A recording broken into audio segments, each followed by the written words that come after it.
Hello students, I am Kanak Saraswat.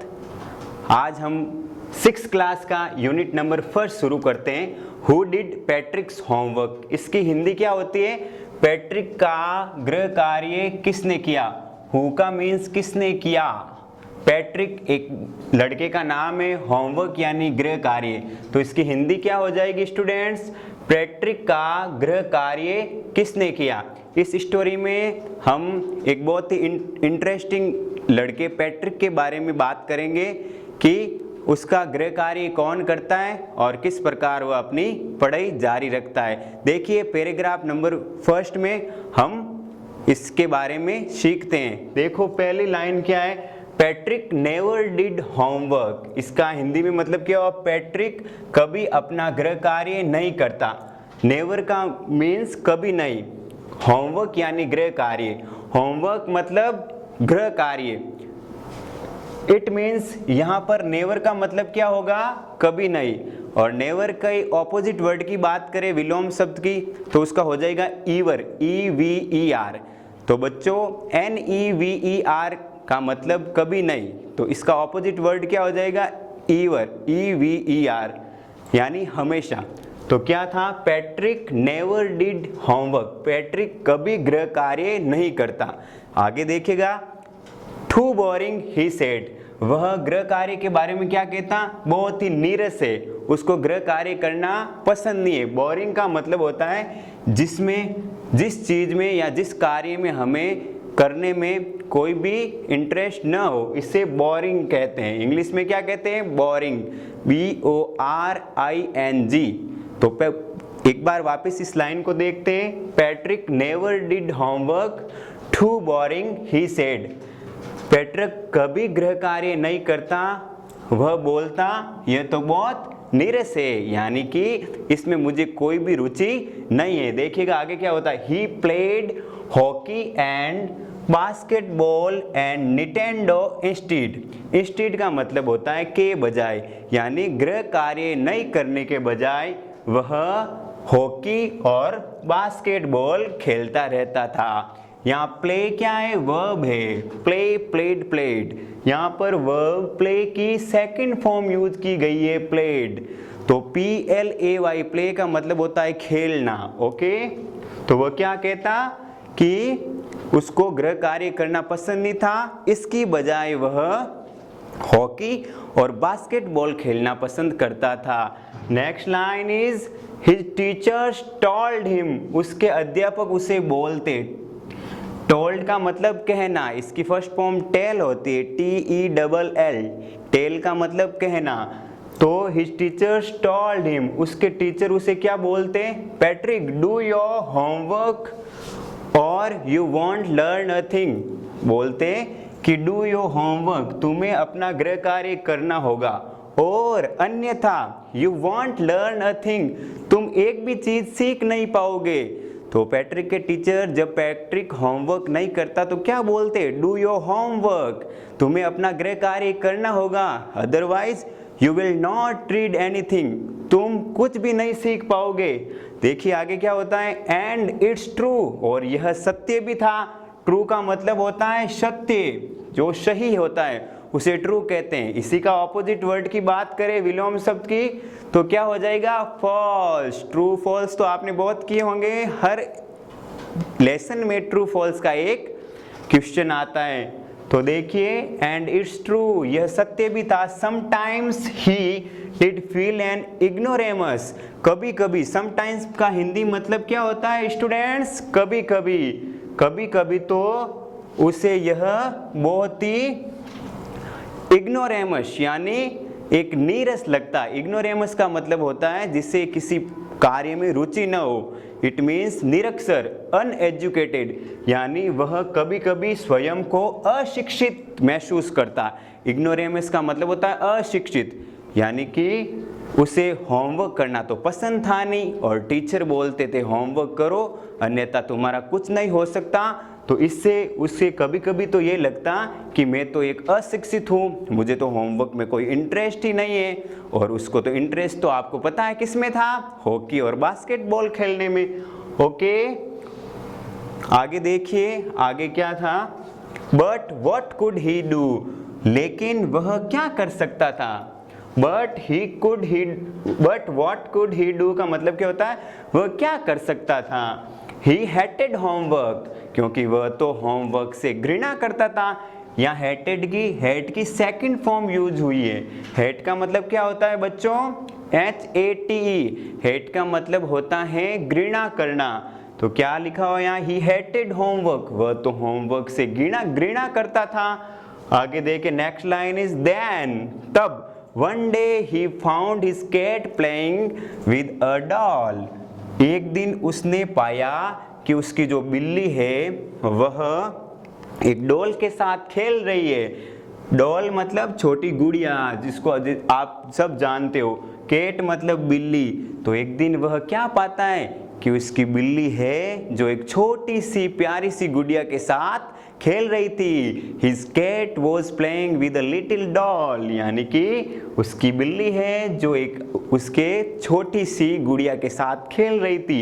And और he grabbed it away, वह उस बिल्ली से उस गुड़िया को छीन लेता है। यहाँ ग्रेब्ड का मतलब क्या हुआ, GRABBED। ग्रेब्ड का मतलब यहाँ होता है छीनना। क्या होता है बच्चों, छीनना।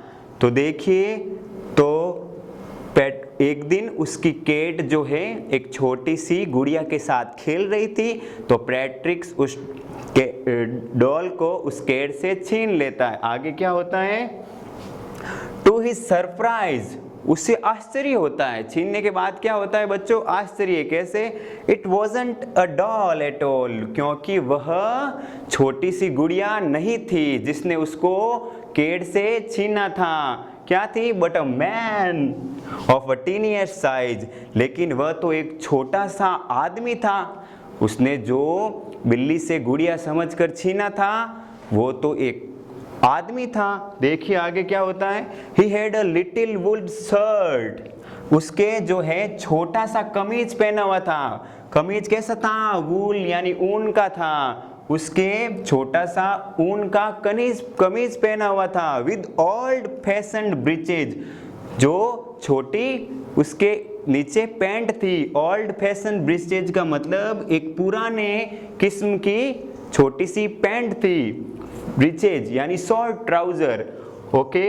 एंड और a high tall hat much like witches, एक जादूगरनी की जैसी छोटी सी और बड़ी सी लंबी सी टोपी भी पहने हुई थी। किसके पहने हुई थी, जो वह उसे छोटा आदमी मिला था। क्या क्या पहना हुआ था, एक तो छोटी सी ऊन की शर्ट और ओल्ड फैशन की एक छोटी सी ट्राउजर पहने हुई थी और जादूगरनी की भांति लंबी सी हैट पहने हुई थी। हैट का मतलब टोपी। आगे क्या होता है, ही यील्ड, वह चिल्लाया। कौन चिल्लाया, वो छोटा सा आदमी जिसने उसको बिल्ली से डॉल समझकर बचाया था, रेस्क्यू किया था। तो ही यील्ड, वह चिल्लाया, सेव मी, मुझे छोड़िए।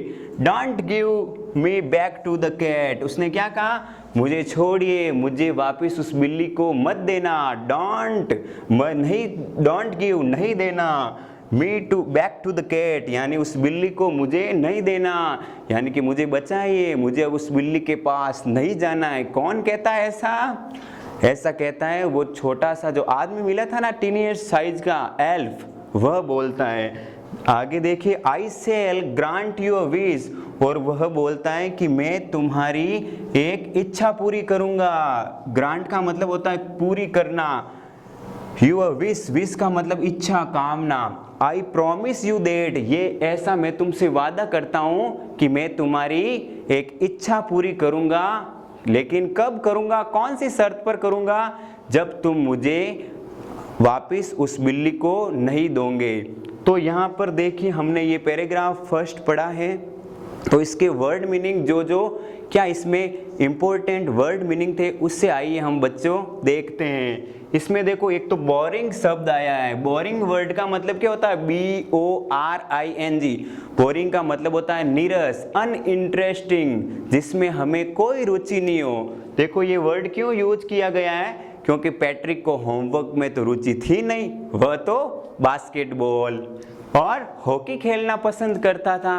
तो बोरिंग शब्द का ध्यान रखना है, बोरिंग का मतलब जिसमें रुचि न हो, अरुचिकर।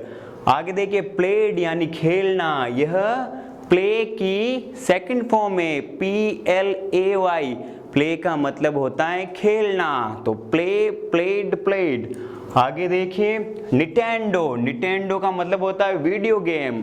ये गेम होता है, आपने छोटी कक्षाओं में बचपन में खूब खेला होगा वीडियो गेम, जैसे अपन उस गेम पर सुपर मारियो ETC गेम्स खेलते हैं, उसे ही निटेंडो कहते हैं, NITENDO, निटेंडो मतलब a video game. Next instead, INSTEAD, instead का मतलब होता है के बजाय। यहाँ पर इस वर्ड का मतलब क्या होता है, के बजाय का मतलब, क्योंकि जो पैट्रिक है वह गृह कार्य तो करना उसे पसंद ही नहीं था, वह तो इसके बजाय क्रिकेट या फिर हॉकी या फिर बास्केटबॉल खेलता था। तो यहाँ इंस्टीड का मतलब के बजाय, के अलावा। ओके। टोल्ड, टोल्ड क्या है, टोल्ड का मतलब होता है कहा। टोल्ड टेल की सेकंड फॉर्म है, इसकी फर्स्ट फॉर्म होती है टेल, TELL। ओके। आगे देखिए ट्रू, ट्रू का मतलब क्या होता है सत्य, TRUE, ट्रू मतलब सत्य। इसका ऑपोजिट की बात करें तो फॉल्स, FALSE, फॉल्स मतलब असत्य। समटाइम्स का मतलब होता है बच्चों कभी कभी, SOMETIMES, समटाइम्स का मतलब कभी कभी। आगे देखिए इग्नोरेमस, IGNORAMOUS, इग्नोरेमस का मतलब होता है अशिक्षित, अनएजुकेटेड। क्या होता है इग्नोरेमस का मतलब अशिक्षित। आगे देखिए हेटेड, हेट का मतलब होता है घृणा करना, HATE, हेट मीन्स घृणा करना। डोल का मतलब होता है छोटी गुड़िया, केट का मतलब होता है बिल्ली। ग्रैब्ड, ये बहुत ही इंपॉर्टेंट वर्ड है यहाँ पर, ग्रैब्ड, GRABBED, ग्रैब्ड का मतलब होता है छीनना। गुड़िया को छीना था ना उसने बिल्ली से, किसने, पैट्रिक ने, लेकिन वह तो एक छोटा सा आदमी निकला, वही यहाँ, इसलिए यहाँ ग्रैब्ड वर्ड यूज लिया गया है। वूल का मतलब होता है ऊन, वूल का मतलब क्या होता है ऊन, ऊनी शर्ट पहना हुआ था इसलिए यहाँ ये वर्ड यूज किया गया है। यील्ड, यील्ड का मतलब क्या होता है YELLED, यील्ड का मतलब होता है चिल्लाना, it means shouted, SHOUTED, shouted बोलो या यील्ड बोलो एक ही बात है। सेव का मतलब होता है बचाना, विश का मतलब होता है इच्छा, WISS, विश। ओके, अब अपन इसके क्वेश्चन आंसर की बात करते हैं। क्वेश्चन आंसर क्या है देखिए, जैसे what was his cat playing with, उसकी बिल्ली किसके साथ खेल रही थी। व्हाई डिड पैट्रिक सरप्राइज, ऐसे हम क्वेश्चन आंसर इसके नेक्स्ट पार्ट में करते हैं। Now we are going to learn question answers of paragraph first. देखिए question number first, why did Patrick not do his homework, इसका हिंदी में मतलब क्या होता है बच्चों, पैट्रिक ने अपना गृह कार्य क्यों नहीं किया। वाई का मीन्स होता है क्यों, नॉट डू हिज होमवर्क, अपना गृह कार्य पैट्रिक ने क्यों नहीं किया। तो आंसर में हम क्या करेंगे, जब जब बच्चों क्वेश्चन में वाई दिया रहता है तो आंसर में हम बिकॉज लगाते हैं। तो सबसे पहले देखो यहाँ पर सब्जेक्ट क्या है, पैट्रिक, तो सबसे पहले वाक्य में क्या आता है, सब्जेक्ट आता है, तो क्या होगा, Patrick did not do his homework, why को हटाएंगे तो क्या आएगा, बिकॉज, क्योंकि ही हेटेड होमवर्क, वह गृह कार्य से नफरत करता था। हेटेड यहाँ हेट की सेकंड फॉर्म है, HATE, हेट का मतलब होता है घृणा करना, और हेटेड घृणा की। तो पैट्रिक ने अपना गृह कार्य क्यों पूरा नहीं किया, why did Patrick not do his homework, he did not do his homework because of he hated homework। तो पहला क्वेश्चन समझ में आ गया आपको कि पैट्रिक ने अपना गृह कार्य पूरा क्यों नहीं किया, क्योंकि वह तो इससे नफरत करता था। जैसा कि हमने पैराग्राफ में पढ़ा था कि उसको तो इसके बजाय इंस्टेड ऑफ इट, इसके बजाय उसको तो बास्केटबॉल और वीडियो गेम निंटेंडो खेलना पसंद था। तो आइए बच्चों नेक्स्ट क्वेश्चन देखते हैं अपन। What was his cat playing with? उसकी बिल्ली किसके साथ खेल रही थी? तो हमने क्या पढ़ा था पैराग्राफ में, उसकी बिल्ली एक छोटी सी लिटिल सी डॉल के साथ खेल रही थी। तो आंसर क्या हो जाएगा, सबसे पहले सब्जेक्ट लिखेंगे, his cat was playing with a little doll। बस काम हो गया कि उसकी बिल्ली जो है एक छोटी सी गुड़िया के साथ खेल रही थी। लिटिल का मतलब होता है छोटा, बिग का मतलब बड़ा। तो यहाँ लिटिल का ऑपोजिट वर्ड क्या हो जाएगा, बिग। लिटिल का मतलब छोटा, स्मॉल का मतलब बड़ा, DOLL, डॉल का मतलब होता है गुड़िया। The next question is Why was Patrick surprised? Surprise का मतलब क्या होता है बच्चों, आश्चर्य होना। तो पैट्रिक को आश्चर्य क्यों हुआ था, तो हमने सीधा साधा पढ़ा था ना पैराग्राफ में, क्योंकि जब उसने बिल्ली से उस गुड़िया को छीना था तो उसने ध्यान से देखा तो वह तो एक छोटा सा आदमी था, इसलिए उसे सरप्राइज हुआ। तो सबसे पहले subject, Patrick was surprised to see that it was not a doll. उसने पाया कि यह तो एक गुड़िया नहीं है, बट लेकिन अ मैन ऑफ टीनियस साइज, यह तो एक छोटा सा आदमी है। तो पैट्रिक को आश्चर्य क्यों हुआ, क्योंकि जब उसने उस बिल्ली से गुड़िया को छीना तो उसने तो पाया कि ये तो एक छोटा सा आदमी है, इसलिए उसे आश्चर्य हुआ। The next question is find out the word from the passage which means shouted. Passage में से ऐसा वर्ड अपने को चुनना है जिसका सिमिलर वर्ड इंग्लिश में शाउटेड होता है। तो क्या पढ़ा था बच्चों हमने, यील्ड। शाउटेड का हिंदी मतलब होता है चिल्लाना, यानी कि यहाँ तो सेकंड फॉर्म है तो क्या होगा, चिल्लाया। और यील्ड का मतलब भी क्या होता है, चिल्लाया। तो यह आपस में एक ही अर्थ देते हैं, तो इन्हें इंग्लिश में क्या कहते हैं बच्चों, सिमिलर वर्ड्स। क्या कहते हैं बच्चों, सिमिलर वर्ड्स। यानी कि शाउटेड का मतलब भी चिल्लाया, यील्ड का मतलब भी चिल्लाया। तो they are called similar words with each other in English language. ऐसे ही कुछ और भी सिमिलर वर्ड्स आए थे, ग्रैब्ड, GRABBED, ग्रैब्ड का मतलब छीनना। तो ग्रैब्ड का सिमिलर वर्ड क्या हो जाएगा प्यारे बच्चों, स्नैच्ड, SNATCHED, स्नैच्ड। इसी प्रकार निटेंडो, NITENDO, निटेंडो का मतलब होता है वीडियो गेम। तो इसका सिमिलर वर्ड क्या हो जाएगा, वीडियो गेम। और भी देखिए इग्नोरेमस, इग्नोरेमस मतलब अशिक्षित, IGNORAMOUS, इग्नोरेमस यानी अशिक्षित, जिसको पढ़ाई के बारे में कुछ भी पता नहीं हो उसे अशिक्षित कहते। और अपन और भी इसे सही कह सकते हैं तो अनपढ़। तो इसका सिमिलर वर्ड यानी इसके समान अर्थ देने वाला कौन सा वर्ड होगा, अनएजुकेटेड, UNEDUCATED, अनएजुकेटेड मतलब भी अशिक्षित। The last one is which, WITCH, विच का मतलब होता है women having a magical power, ऐसी महिला जिसमें जादुई ताकत होती है या फिर जादुई शक्ति होती है, उसे क्या कहते हैं, विच। तो कैसा लगा आपको, ये कमेंट बॉक्स में आप करके बताइए। कोई भी समस्या है, if you have any query comment to the comment box. और इसके आगे का हम जो है नेक्स्ट पार्ट में करेंगे। Thank you.